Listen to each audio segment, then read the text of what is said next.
Welcome, everyone. Thank you so much for joining us. My name is Alex Weiser. I'm the Director of Public Programs of YIVO, and we're so pleased to have you here with us for the screening tonight of You Have Courage, Madam. This is a film made by the Yale Fortunoff Archives of Holocaust Video Testimony. And we're so pleased to be doing this event in partnership with them as well as with the American Friends of the Polin Museum. And after tonight's screening, we invite you to stay for a conversation led by Barbara Kirshenblatt-Gimblett with the film's director, Asaf Galay, as well as YIVO's very own Irene Pletka, who is featured in the film. So this should be a very special evening. For those of you that are new to YIVO, I'll just take a moment to tell you that YIVO is a very special place for the celebration and the contemplation of Jewish history and Jewish culture. At the core of YIVO are our archival and library collections, which have over 23 million documents and over 400,000 books. Researchers from around the world use these collections for their scholarship, for their creative work. And we bring the world of Eastern European Jewish history and culture to life, not just through making these materials accessible, but through our public programs like tonight, through our classes. We have a lot of Yiddish instruction, but we also teach Jewish history and Jewish literature and much more, and also through our exhibitions. So thank you so much for joining us tonight, and I hope you enjoy. We're terribly grateful to Alex Weiser and to Julia Rothkopf for this collaboration. It's not the first time, and hopefully there'll be many more opportunities. A quick word about the American Friends of Polin Museum. We are an American-based organization dedicated to supporting Polin Museum in Warsaw. The museum opened in 2014 and won the European Museum of the Year Award in 2016. It is devoted to the 1,000-year history of Polish Jews with a wonderful multimedia narrative exhibition and wonderful educational and public programs.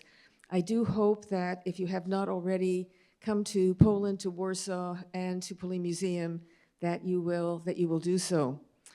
Now, a word about what I'd like to do in the panel this evening. You may have the feeling that the film stands alone, but it doesn't. And in many ways, it's a kind of culmination or special project that arises out of an extraordinary exhibition that was co-curated and that was 5 years in the making, and that basically, I'm gonna let Asaf just explain it. So let me start by asking Asaf, what was the exhibition in which Julia Pirotte appears along with Avishag? In other words, where is this film coming from? So let's start with the exhibition, which was I think is it still up? It's still up at Anu Museum of the Jewish People in Tel Aviv, and it's a very special exhibition. So tell us about the exhibition, and then we'll gradually move towards the making of the film. Thank you so much. Thank you for this opportunity and to be here. I love YIVO. I have so many great memories. Maybe I will tell them later about YIVO. So I'm sitting a little bit far from you because I'm under the weather. So this is why I took this kind of big gap. The exhibit 20 on 20, Jewish Women Lenses, opened on June last year. And it's a story, it tells a story of 20 contemporary women photographers meeting 20 trailblazer old masters photographer. For example, there is a pair that it's Lucia Mohali. She was the ex-wife of Mohali Naji, and I paired her with the contemporary photographer Jill Greenberg. She's here with us, Jill Greenberg. And another pair that I did was with Gerta Stern photographer, with Rachel Pepper, that she also here with us, and another with Eva Bassigno and Amy Touche that she is here with us, and many more. For me, it was discovery to find out this great old master Jewish woman photographers that are maybe some of the people knows, but the general public don't know about them, and rediscovering them with contemporary woman photographer for all over the world. So this is the exhibit that it's still going on in Anu Museum. So just a little word about Asaf. He is, as you can well imagine, an award-winning filmmaker, but he's also a curator, and he's curated many exhibitions at Anu, and you may be aware of his recently completed documentary, The Adventures of Saul Bellow, which won the Library of Congress Levine Ken Burns Prize for Film. I should also say that he comes from a family of Yiddish writers, musicians, and actors from Poland and the Bukovina who settled in Buenos Aires. He himself was born in Chicago, but was raised in Israel and is now living in Northampton. But I wanted to tell you this because the three of us share an interest in photography, in Yiddish, and in YIVO, and I hope also in Polin Museum. And before we return to the story of the exhibition, I want to say a word about Irene, because her story is pretty interesting too. She was born in Shanghai, and thanks to a Sugihara visa, she and her family came from Vilna to Shanghai and then to Melbourne and eventually to the United States. There are many things to know about Irene, who's a very, very special person and a wonderful supporter of YIVO and of Polin Museum. But what I didn't know until I spoke with her this afternoon is that she studied photography at the School of the Museum of Fine Arts in Boston in the 70s, and then earned a master's in photography at RISD, at the Rhode Island School of Design. She was a visiting artist and then taught at Bezalel in Jerusalem. So in a former life, Irene has had a career as a photographer. So between our common interests in Yiddish and photography, I think we have a kind of a dream team here for understanding the film. But now returning to the making of the exhibition, it's my understanding that there were 20, if you will, old masters and 20 new masters, so to speak, and that your curatorial process was to gather together 50 to 100 photographs from the old masters and then to pair that photographer with a younger person who would go through all those photographs and then select 5 that they're related to, and to pair those 5 with 5 of their own. So that being the case, I want to, because I found this really absolutely fascinating. I want to know, how did you discover, how did you decide on Julia Pirotte, and why did you pair her with Avishag? Julia Pirotte is an exception. It brings me to another side of my life. It's called my wife. My wife is a Yiddish scholar, doing also Holocaust. She was writing a book about Yiddish testimonies from the Holocaust, from the archive at Spielberg Archive, and also from the Fortunoff Archive. There, she saw the Julia Pirotte Yiddish testimony, and she told me, it's amazing. You should do something with it. It was like 10 years ago, and it was always on my back of my mind. And then this exhibit came, and I said, okay, I will watch this movie. I fell in love with Pirotte, and I said, Pirotte should be in this exhibit, and I should do something with her Yiddish testimony. And this is how I came to Pirotte. And then I looked for someone new that could relate to Pirotte's work. And Avishag Shaar-Yashuv, she's a young photographer. She's taking photos for Haaretz and the New York Times. She's documenting wars and all the things that are going on in Israel. She won many prizes, and she's very tough, very courageous. She's driving her motorcycle, always first to the scene, and she's very small, but she's jumping and taking the best and the most bravest photography. But also, is she not a war photographer in her own right?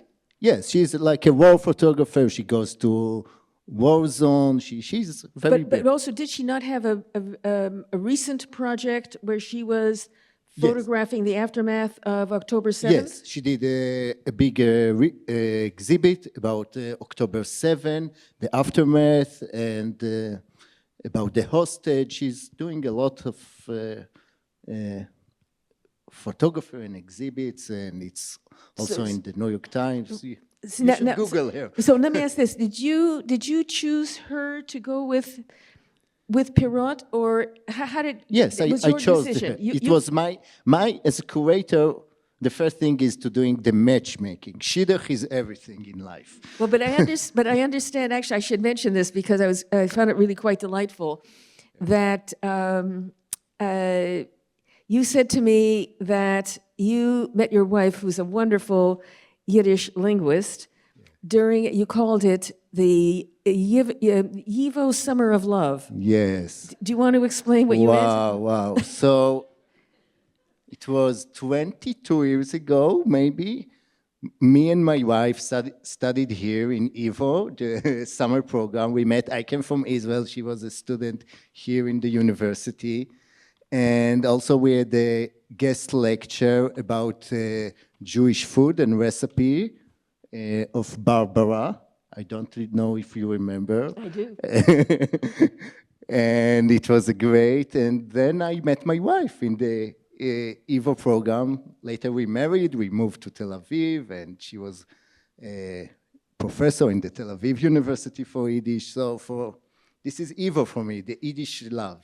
So it was the Yivo Summer of Love. Summer of Love, yes. And the wife. Summer program, it's very recommended. The wife has a name. The wife has a name, Hannah Pauline Galay, who's an absolutely brilliant linguist who has worked on the way in which Yiddish was transformed during the Holocaust and worked with these testimonies.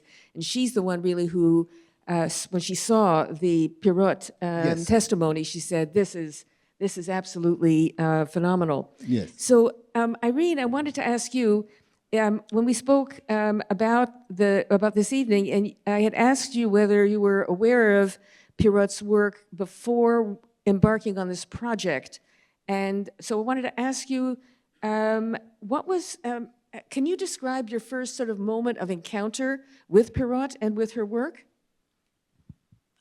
Shula Bahat, who's sitting here, recommended to Asaf that he come and talk to me. One of the difficulties was that these lovely young women photographers in Israel don't know much about the history of photography and don't know much about the history of the Second World War or France or Poland and or of the Jewish people, unfortunately.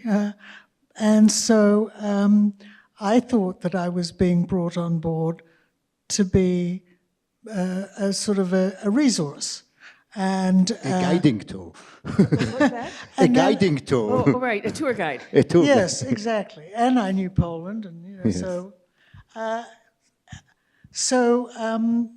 They gave me a link to this photographer. Now I knew most of the other 20 photographers, the old masters, because I'm from a different generation, and I was familiar with most of them. I was not familiar with Julia Pirotte, and I got the link and I watched the testimony, and I was intrigued by the fact that, despite the fact that she used a lot of French words and she obviously spoke Polish, that she gave her testimony in Yiddish, because that was the thing, obviously, that was closest to her heart, and it represented her life's work. And I was intrigued by many aspects. One was that I didn't know about her, and I know a lot about the history of photography, and that was because I was educated in the United States, and she was a communist. And so she was written out of the history. She was obviously immensely brave, and there were a lot of sort of points of reference for me. She photographed with a Leica, and it's this model. I also photographed with a Leica back in the day, and so I brought this along to show Avishag, because one of the things that's special about this camera is that it's not a reflex camera, so that when you're photographing in a situation where there are snipers around who might hear the click of the camera, of the mirror going up and coming down, that's that click you get in a reflex camera. This is a rangefinder camera, and it makes very little noise. So she could make those photographs of sabotage and resistance and not give away her position. And I thought this was so very clever and useful, and everything about her was very special. So, yeah, Yeah, it was good. Absolutely. Well, you know, it's interesting that she was interviewed, and there was a film made of her where she does testify actually in Polish. It's quite interesting to compare how she, basically how she presents herself in Polish. But for me, one of the most delicious parts of this film is hearing her speak, to speak in Yiddish. I think that's just really an extraordinary treasure. I was also happy to see that the film included the Kelsa period, and that is because when the film opens, actually it opens in two ways. It opens first by focusing on Marseille. They're the opening texts. So you have the feeling that Marseille is what she's most famous for, perhaps because it's so iconic and it speaks to a wider European World War II story. And so it's much, much better known, and of course the photographs are absolutely amazing. And she's born in 1908, so she's really 30. She's in her early 30s during the war and when she's taking these photographs, and in fact when she's going to school, when she's learning to be a photographer and a journalist. It's in 1946, after the war, that the Polish Soldier, the magazine, the illustrated magazine, the Polish Soldier, sends her to Kielce to photograph the aftermath of the pogrom, because there were no journalists or photographers there during the pogrom that would be able to photograph it. So she photographed the aftermath, and within a few weeks, in fact, the Polish Soldier published 3 articles about the Kielce pogrom and included her photographs, which I guess I found that astonishing, because it's such an indictment of Polish society, certainly in Kielce. And then she continued to work. But because she's working in communist Poland in the post-war period, you have, it's almost as if she's invisible to the world. You have the feeling that she didn't have a career after the war, but actually she did have a career in Poland after the war. It's just not something, it's behind the Iron Curtain. It's the Cold War. It's communist Poland. And in fact, that opening sequence with Picasso is all about that international peace conference in Wrocław. That's where she meets him. So I was very, very happy to see the whole sequence at the Jewish Historical Institute, and was wonderful to see your responses to the original photographs that they have.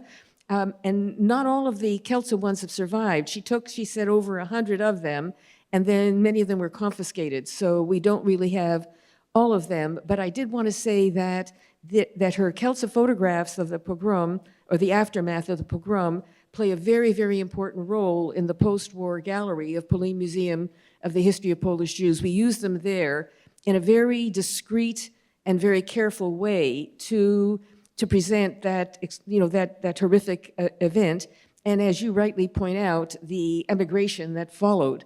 So, but do you want to say a word about how you were feeling? There's a huge difference between your experience in Marseille, in walking in the footsteps of, and your experience at the Jewish Historical Institute, where you have an opportunity to open the archive. And I wondered if you might want to reflect on those two experiences.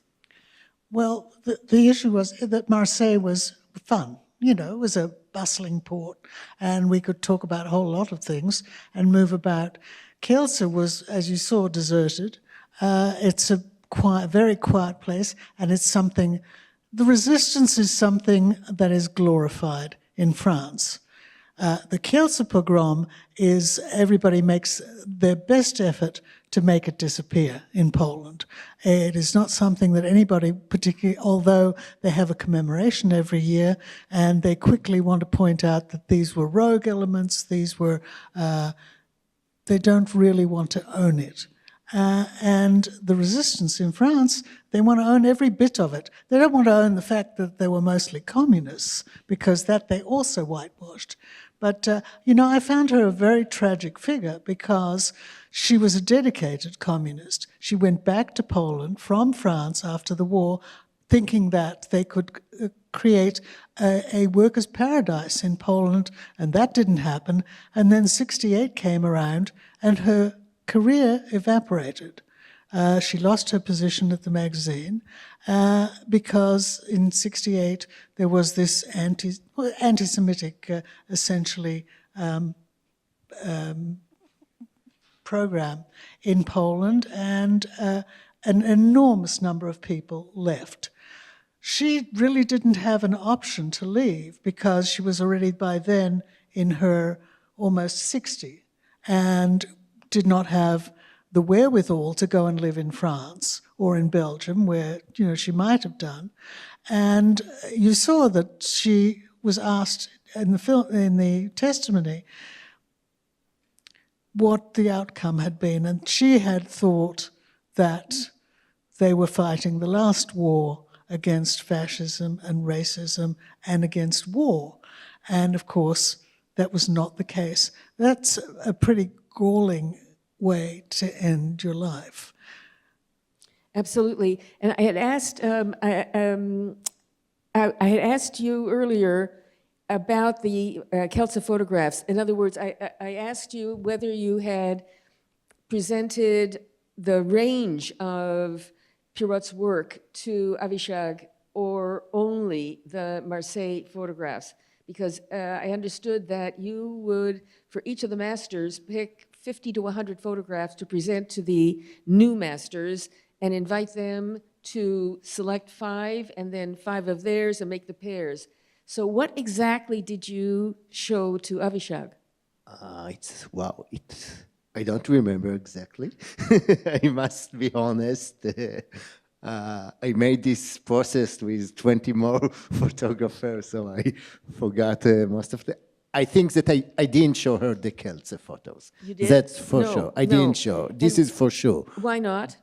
I thought that it's too triggering to the audience in Tel Aviv when the exhibit opened. I thought that also the exhibit it's open for schools, and you need to think about the audience. So I thought that I didn't show her the photos. No, from I mean, I Kelsa. think it's very. I mean, I think it was a very wise. I Yes. didn't ask the question with intending to suggest that you should. No, Not at all. Not at Yes. all. But I think that you know, from I think from a Jewish perspective and from a Polish perspective, that body of work is really iconic, and she's actually better known for that work, which was, and I think you had said this as well, that her Marseille photographs and her resistance photographs, however much they document, they're actually so artful, where the Kelsa photographs are of a completely different nature. Exactly. Yes. Yeah. So I know you had the idea. Was it your idea to do the In the Steps of? Was that your? Yes. Yes. And so, how did you feel about the result? How did you feel about the In the Steps of in Marseille? Did that meet your expectations? Not meet your expectations? Oh, it's a good question. To ask a filmmaker, it's very hard. I watch my film and I just criticize my film. I say I could do it better. I wish I could have this.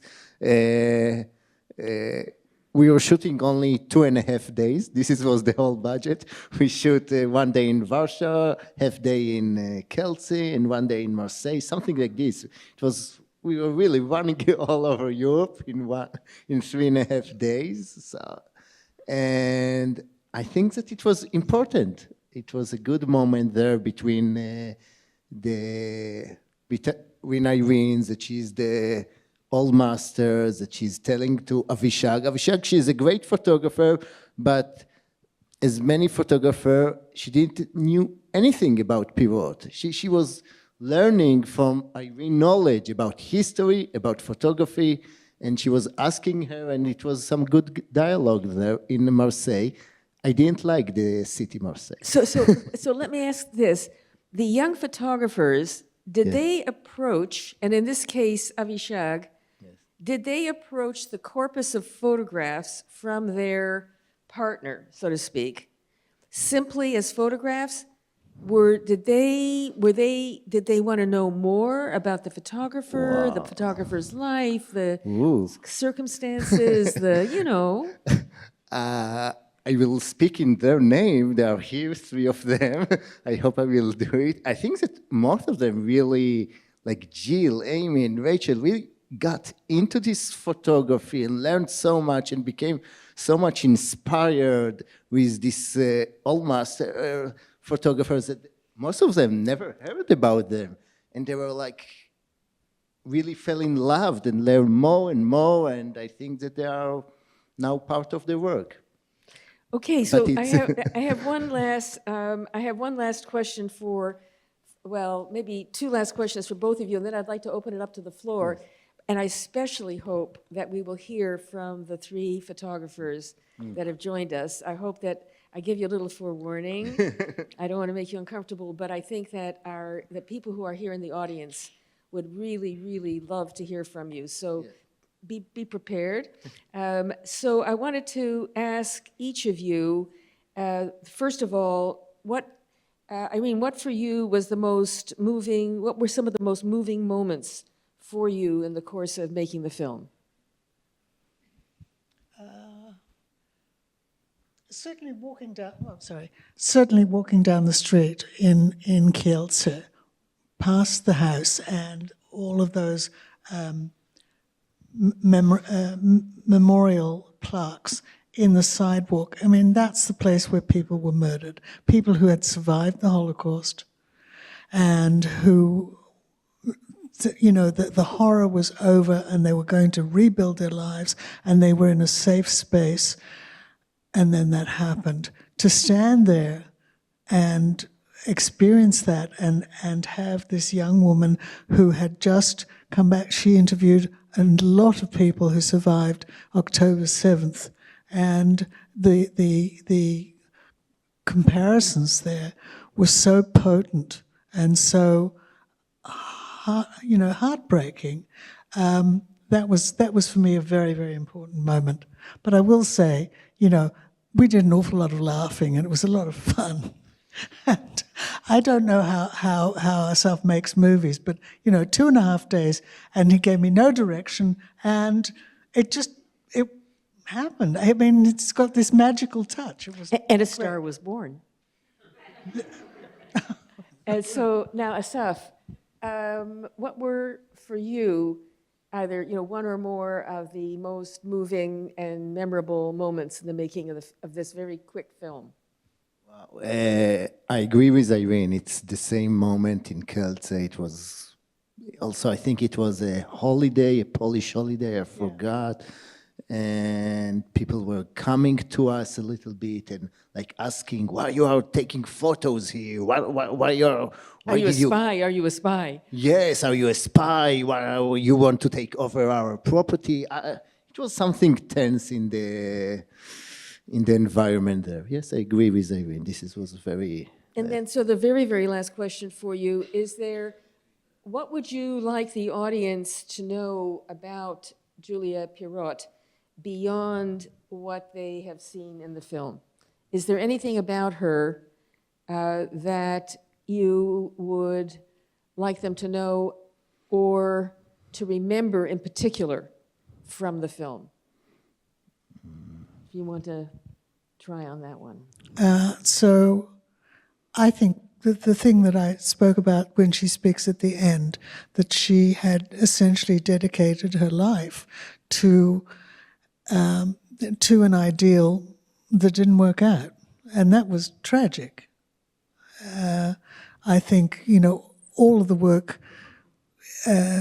conveys looking at it with the post-knowledge that we have that things did not work out, the idealism that she had and all of that essentially evaporates. And that's tremendously moving. Yes, and I had the feeling there were two moments in the film that I personally, but maybe I'll save that and let Asaf respond first, and then I'll try to convey two of the moments that were very meaningful for me. Asaf? I think that her life story, she came from a very poor family. She went to Warsaw in age of 7. She was a cleaning lady. There, in age of 6, she never went, she didn't go to school. Then she became part of the Communist Party. And then the camera saved her life. She became an artist. And it's amazing, someone that you think that were really from a poverty and nothing, it became such a great art. It's really an inspiring story. Well, you know, as the film came to an end, I was startled by the resonance with the present moment. And that there were things that she said that could, as she could, were she alive right now, she could as easily have said, right this minute. And it struck me also about the camera. Yes, she had a Leica, and we have camera phones. And the role of the camera in times of great historical moment, so to speak. Okay, all right, she was a professional photographer, she was a photojournalist, it was her profession, and she was a pro. But the idea that the camera is so powerful, and in our time, that it is in the hands of everyone, and that it can play such an important role in an historical moment. And the nature of the historical moment as she defines it and then reflects back on it, that takeaway at the very, very end, I found exceptionally powerful and resonant with where we find ourselves today. So which I think is a real tribute to the film, Yes, Asaf. I agree. Thank you. Well done. Thank you so Well much. done. Okay, so I'd like to open the floor, and I would like, if the photographers are who are here today, and we're thrilled that you are, if you are willing, I would like to invite you to tell us a little bit about your experience in participating in this exhibition. So Sure. do we have anybody So who's willing? I will tell something about the exhibit. Sure. So for me, these women that were really, all the 20 photographers are not very well recognized and in the photography history. And the first one that I started this exhibit with her, it was the story of Lucia Mohali. And this is, and then I found Jill Greenberg, and I did this match, and Jill Greenberg is here, so maybe you could tell more about Lucia Mohali and and your connection. Would you be willing? Jill. There's a So microphone. Jill Greenberg is here. She's an amazing photographer, Absolutely. pioneer. Come on, Jill. Jill. Come on. There's a microphone ready for you. Okay. And another one is Rachel Papo. Rachel Papo, she's, I matched her with Gerta Stern. Gerta Stern was, you want to tell, Rachel? Yeah. Rachel, The your microphone. The microphone is yours. Yes. And as the microphone's being passed, let me just say that this concept for the exhibition was an attempt to recognize and celebrate women photographers who had been very much overshadowed in what historically was a very male profession. And so this was a museum of repair and recovery, and I think was very meaningful in that way. Yes. So please. Okay, so I was, my name is Rachel Papo, and I was matched with Greta Stern. I don't have the most thorough memory of her life as I did when I was working on selecting the photos and matching them with mine, but from what I remember, She lived in Berlin. Yes, Goethe Stern was born in Germany, in Berlin. She used to work with her friend, Ellen Auerbach. Right. And They got this company, the Ringel Pit, and they were doing a lot of photos for design. yeah, and and they then were split. pioneering women to work in a design agency. They were making collages and kind of it was part of the new woman movement in Germany. And so they were pioneers in that. And then they split because of the war. They left Germany, and Greta moved to Argentina at some point with the man that she married. And there, the thing that attracted me most to her was she started working for a women's magazine where she was asked to create collages based on dreams that women would send letters describing their dreams, and she would create collages, and those are fantastic, and I was all over those. So for me, I had to choose a few of those, and I've always been attracted to collage, even though my work mainly these days is straight photography, but I wanted these collages, and so I try to find work of mine that somehow has collage ideas or collage fragments to it, even though it's straight photography. So that was a challenge, and it was very enjoyable for me. And the work that is in the exhibition is, I wouldn't say it's a representative of my main body of work, but it is, in a way, it's my passion, and I found my passion matching myself to Greta's work. Yeah, I think it's an absolutely fascinating concept, and I understand that, Asaf, you made 3-minute films with each of the young masters, so to Yes. speak, that were incorporated into the exhibition. Yes, yes. But the only film that is basically a 27-minute documentary film Yes. is this one. Yes, it's the Pirotte, yes. Yeah, this is, but now, and the short films were incorporated into the exhibition. Was this film incorporated? Yes, this is but on another floor. Really, Right, yes. separately. Yes, in a special room for screening. Right. Any of the other photographers want to? Yes, Amy Touche. But we don't want to put you on the spot.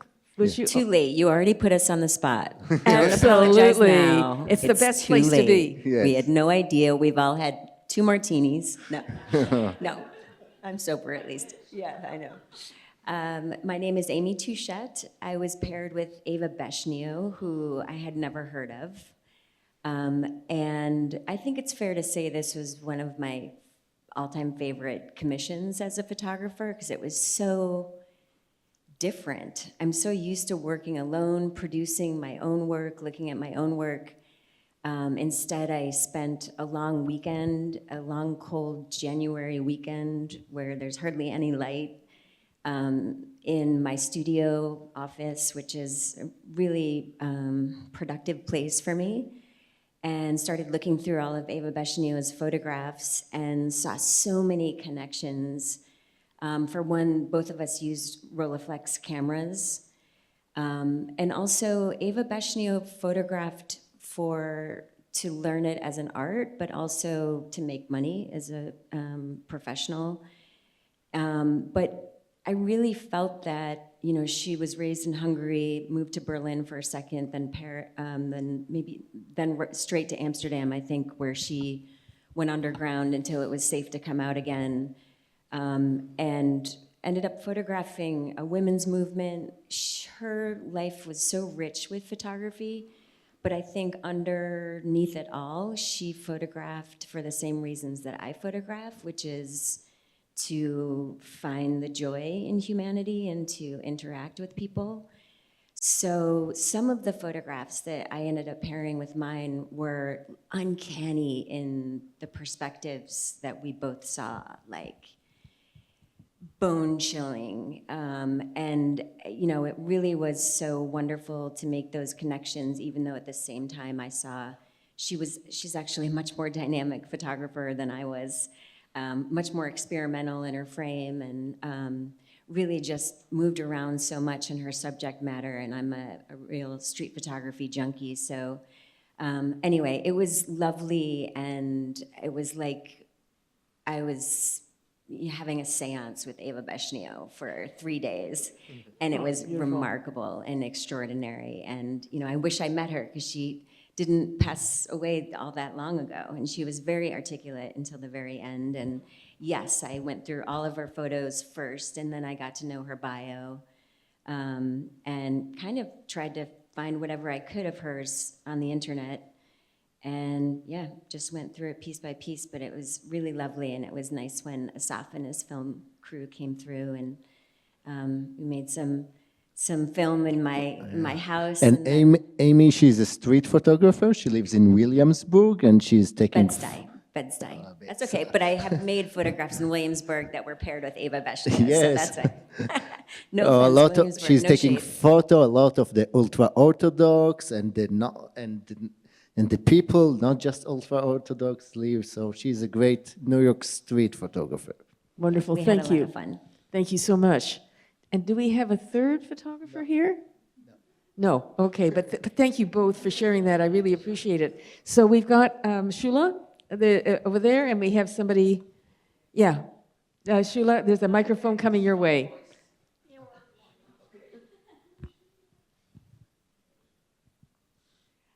I really want to thank three of you and all of the photographers who are here and those who are not here thank you, about a wonderful experience here, but also an experience that reflects really what this exhibition is all about.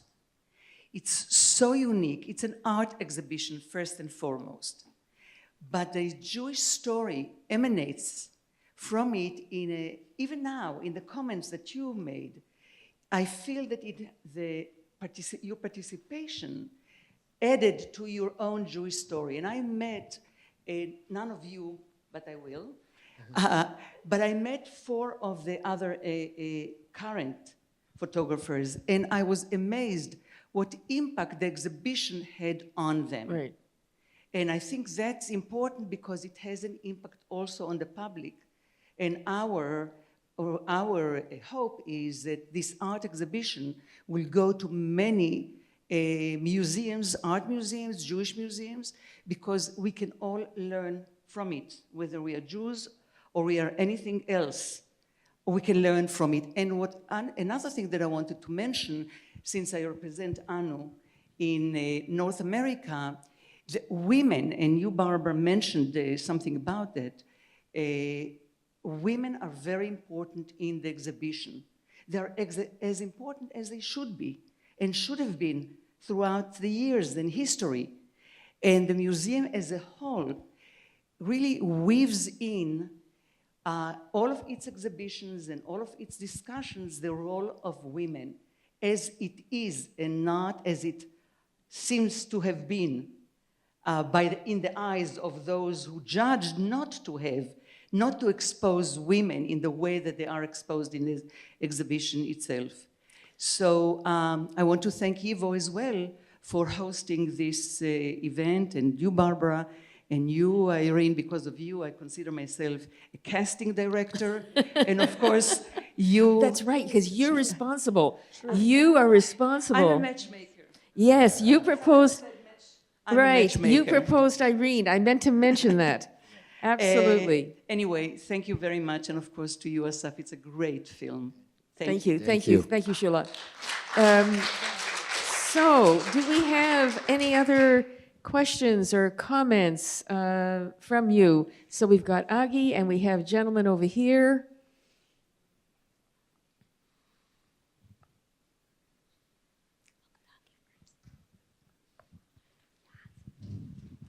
Thank you so much to all three of you. Asaf, thank you for this fantastic film, and to Irene and Barbara for this fantastic conversation. I have a question about what photographs did Avishag chose of the 5 photographs that she was supposed to choose for the exhibition. I know that I'm putting you on the spot because you dealt with so many photographs, but I would be very curious to know whether it's shown in the film or what. No, they are not showing in the film, and I will send it to you. I forgot.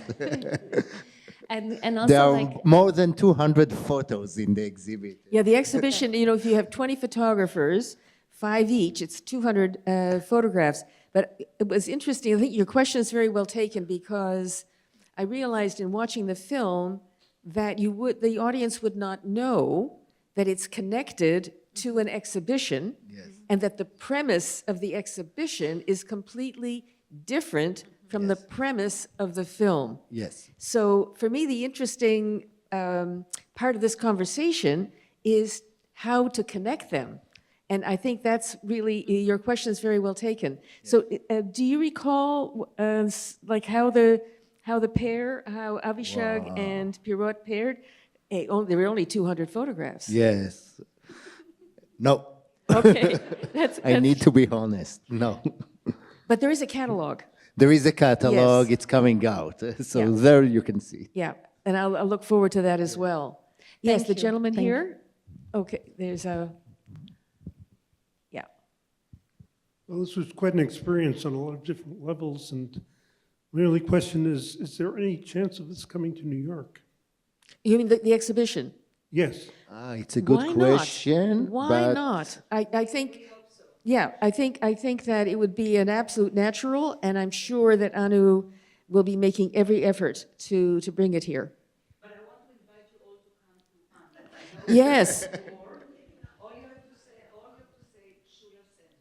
to say, Yes, well, actually, on the way, you might want to pass through Polin Museum in Warsaw. Any other questions or comments? Yes, please, the gentleman here. It may have come up. When was the interview actually made? Excuse me? When was the interview actually made? Oh, do you recall the date of the interview? 1982. Right, I think I have Pirotte came here and they showed her photo in ICP. And it was a big thing for her that they showed her photo were going all over the world without her name. People were saying, this is my photo. They showed her photo in Paris. And then she reclaimed and showed, this is my photo. I took them. And this is my signature. You don't give me the credit. And then they started to say, oh, okay, now we need to invite her. So she came to the US in 1982, and the Fortunoff Archive came and made this interview with her. But actually, we should say, so ICP is the, of course, International Center for Photography. Yes. And it was very, very, very appropriate because Cornel Kappa and Robert Kappa, because you also, I think, you curated an exhibition also dealing with these socially concerned photography. Yes. And she definitely fit the profile of ICP's mission. But we also didn't say anything about the Fortunoff Archive, which was a really pioneering effort to create a video archive of testimony of Holocaust survivors. And so it's really, if not the first, it's not the first, there's actually earlier, but it was really pioneering. The first videograph, there was before the was audio, the audio, yeah, but exactly. this is the first before Spielberg, before all the rest. Yes, you're absolutely right. And with very precise protocols for how to do the interviews, protocols for viewing the interviews. It was really very, very thoughtfully done. And it's extraordinary to have, I mean, this interview is just absolutely extraordinary. So any other comments or questions? And if not, I want to thank Asaf. Thank I want you. to thank Irene, the star has been born. I want to thank Yivo, and of course, American Friends of Polin Museum, And I join Shula. You must visit Anu, but you also must come to Warsaw and visit Polin Museum. And with that, I thank all of you for coming this evening. It was really a wonderful evening. Thank you. Thank you. Thank you.